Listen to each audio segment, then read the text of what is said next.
جب اعلیٰ حضرت کے نام پہ پیسے بٹورنے کا نام آئے تو اعلیٰ حضرت, جب حضرت امیر معاویہ رضی اللہ تعالیٰ عنہ کی عزت کی بات آئے تو کہتا ہے اعلیٰ حضرت کی تحقیق پہ کوئی تحقیق ختم تو نہیں ہو گئی, تحقیق تو ہم بھی کر سکتے ہیں. ہاں, یا بریلوی کہلانا چھوڑ دو یا حضرت امیر معاویہ کی شان میں پھونکنا چھوڑ دو.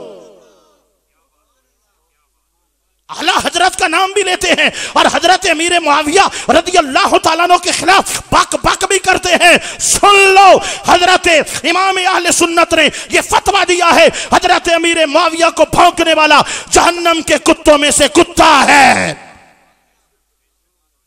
مناظر اسلام استاد العلماء مفتی محمد ابراہیم سیالوی رحمت اللہ تعالی علیہ علم کے مینار ہیں, علم کا ایک روشن مینار ہے, علم کا سیل رواں ہے, علم کا ایک دریا ہے, علم کا ایک سمندر ہے.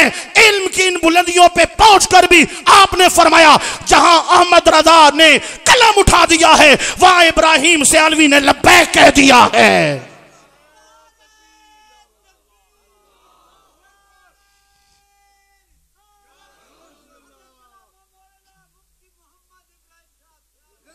بندہ آن پڑھ ہوندہ ہے نا کتھوں مسئلہ لاب ہے بھائی جڑا ہے نا اے ثواب ہے او کرنا شروع کر دیں دے, بھائی اے بھی ثواب ہے او کام ہی شروع کر دیں دے, مستحبات دا بھی پتہ لگ وجے نا او بھی کریں دے تے بندہ جو پڑھ دا ویندہ ہے دل سخت تھی دا ویندہ ہے. وقت سنتا نو بھی چھوڑی وداؤں دے, صرف فرداں تے گزارا کر کے دے, نائی پڑھا تا نفل ہی نہیں چھوڑیں دا, پڑھ لکھ گیا ہے تو ہون سنتا تو ہی آدھا بھائی فرض کافی ہیں. علمی دلیلہ عقلی دلیلہ نے ہونا شروع کر دیں. مطلب کیا ہے کہ ایسا ہوتا ہے, اکثر نہیں ہوتا, بعض اوقات ہوتا ہے. علم بڑھتا جائے تو عمل کم ہوتا جاتا ہے. استاد العلماء نے یہ دکھایا ہے جتنا اللہ نے آپ کو علم عطا کیا ہے اس سے بڑھ کر آپ کو عمل کی دولت عطا فرمائی ہے. آپ کا کردار بھی سنت مصطفیٰ کی ترجمانی کر رہا ہے, آپ کی سیرت بھی حضور نبی کریم کی دین کی تبلیغ کر رہی ہے. جب محفل میں آتے نورانی چہرہ, پیاری لمبی داڑھی, سر پر جناب والا خوبصورت سفید امامہ سجا ہوا, باریک صافہ لپٹا ہوا اور بدن پر سفید چٹے کپڑے پہنے ہوئے, سونا قد کاٹ جب محفل میں آتا تھا تو یوں لگتا ہے کہ کسی سلطنت کا بادشاہ ہے جو اپنے تخت پہ برجمان ہونے کے لیے آ رہا ہے.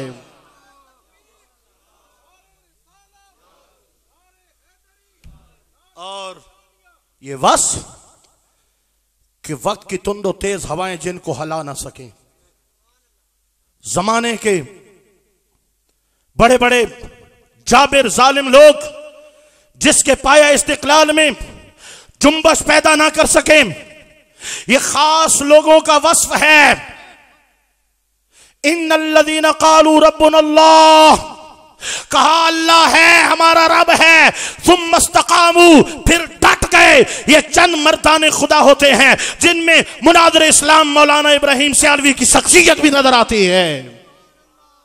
ہر محاذ پہ ڈٹے رہے, نہ جھکے ہیں نہ بکے ہیں. ایک شخص کہنے لگا آپ بھی مولانا ہو اور وہ جو ڈیرے سے آ رہا ہے وہ بھی مولانا ہے, تو مولانا کا ساتھ دے گا؟ میں نے کہا وہ مولانا ہے, وہ تو دین کے لیے ننگ ہے, دین کے لیے عار ہے, مولانا کے ساتھ نہیں جائیں گے. میں نے کہا ہم مولانا کی روش اور سوچ اور جو اس کی سیاست کا زاویہ ہے, ہم تو ایسی سوچ پہ لعنت بھیجتے ہیں, کیوں نہیں جائیں گے؟ کل تو آپ نکلے تھے, میں نے کہا وہ کرسی کے لیے نکلا ہے, وہ ڈیزل کے لیے نکلا ہے, وہ عہدوں کے لیے نکلا ہے, وہ دولت کے لیے نکلا ہے, وہ جھکنے والا بھی ہے, وہ بکنے والا بھی ہے. ہم کل نکلے تھے تو ناموس رسالت کے لیے نکلے تھے, ختم نبوت کے لیے نکلے تھے. جب ملک ممتاز حسین قادری کو شہید کیا جا رہا تھا مولانا کیوں خاموش تھا؟ جب سلیمان تاثیر گستاخیاں کر کے دندناتا پھر رہا تھا یہ مولانا کیوں خاموش تھا؟ جب آسیہ ملونہ کو رہا کیا جا رہا تھا مولانا کیوں خاموش تھا؟ جب ختم نبوت کے بل میں ترمیم ہو چکی تھی مولانا کیوں خاموش تھا؟ آج نکلا ہے اور کہتا ہے ملک بچانے چلا ہوں. سن لو, وہ جب بھی نکلے گا کرسی کے لیے نکلے گا, یا رسول اللہ کہنے والا, لبیک یا رسول اللہ کا نعرہ لگانے والا جب بھی نکلے گا ناموس رسالت کے لیے نکلے گا, ختم نبوت کے لیے نکلے گا.